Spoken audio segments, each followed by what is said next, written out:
I welcome everyone to my channel. And again, stories from life.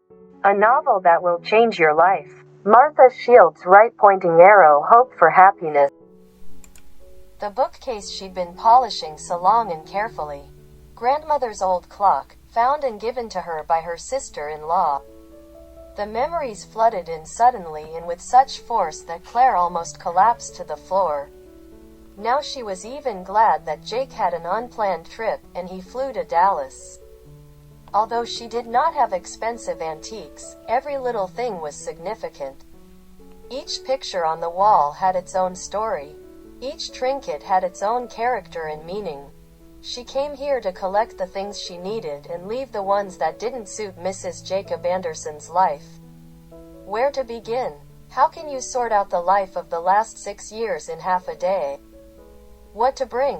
What to leave? Claire knew only that she did not want to part with even the most trifling trinket. This apartment is a symbol of her independent life. To give up the apartment means to forget everything that she has lived for the last 6 years. And yet she couldn't continue living here as Jake's wife. But in her heart, Claire felt that by giving up this home, she would give up her freedom, which was given to her very hard.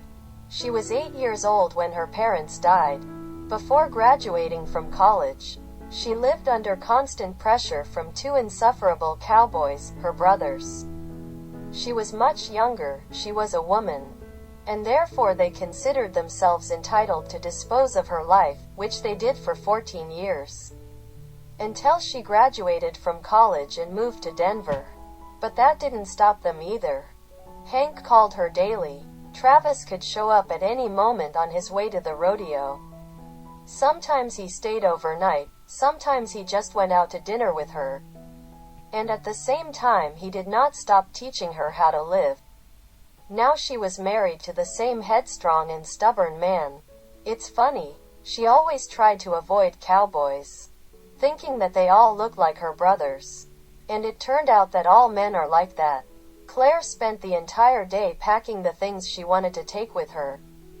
Just before leaving, she was supposed to meet Jake at the airport. She walked around the entire apartment once more. No, she can't just give it up like that. Not now. As long as she has any money, she can support her. If she knows that somewhere there is her own home, it will be easier for her to live. Then she can handle everything. Jake got out of the shower, dried off quickly with a towel, and wrapped it around his hips. As the endless contract discussions dragged on, he could only think of returning home to Claire. Smiling, Jake entered the bedroom. But Claire wasn't there. Deciding that she was probably unpacking another bag, he felt for a velvet box in his pocket and went to look for his wife. He found her at the computer. The smile on Jake's face faded instantly. She's not going to work all evening, is she? He flew to Dallas at 6 in the morning and they didn't see each other all day. He hoped that maybe even today she would love him as passionately as she had in Las Vegas. Claire calmly compared some data on paper with what was on the computer screen. Damn it, if he knew that the work would take up all her time, he would never have agreed to it. Jake is not used to playing a side role, especially with a woman. Her cold indifference discouraged him. Entering the office, he tightened his towel knot and prepared to advance. Claire frowned as Jake tossed the velvet case onto the table. Noticing that he was only wearing a towel, she raised her eyebrows even more. I didn't know you were from the soul. Jake kissed her on the cheek and took her by the shoulders. They were like stone. What are you doing? I'm going through Pony's tax returns. I lost a lot of time at home. I want to make up, now. Jake whispered. I thought it wouldn't hurt us to catch up on something else.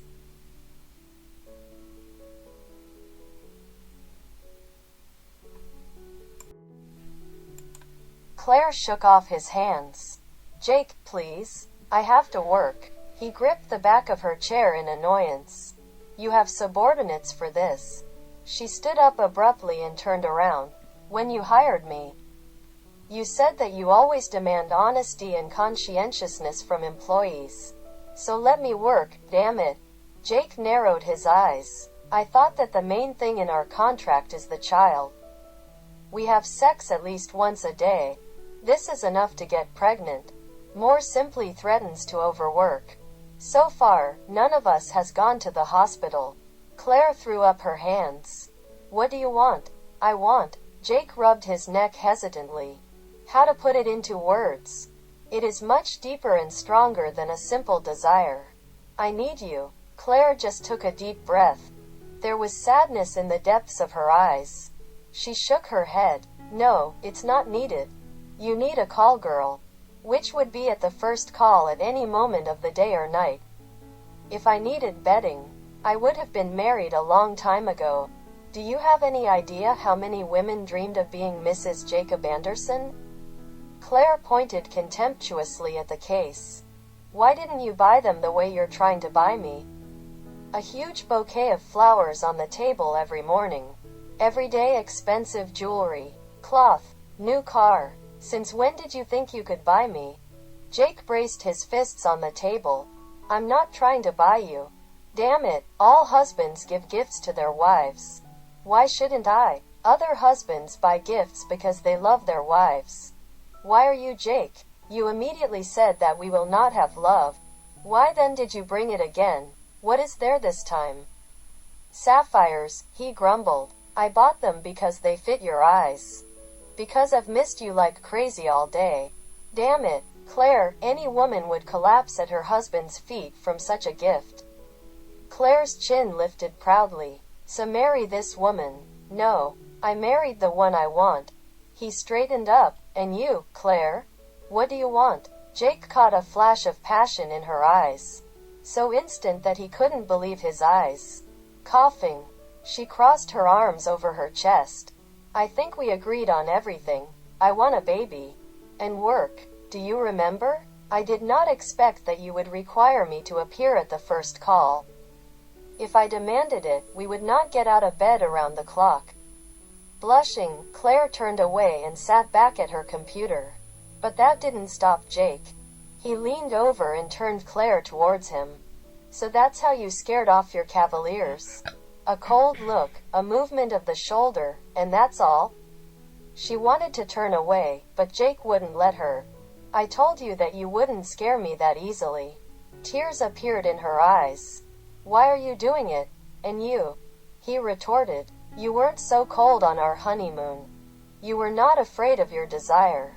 What's changed, Claire? Claire pushed him away so suddenly that he stepped back. Jumping up from her chair, she ran a few steps away. To hell with it, Jake. I don't want to fall in love with you. He stopped halfway towards her. What? She clenched her fists. We have an agreement. You need me. Great. Let's go to. What are you talking about? I'm going to bed. Is that what you want? Jake scratched the back of his head. Fall in love? She loves him? Didn't he hear? Suddenly he felt a strong need for her love.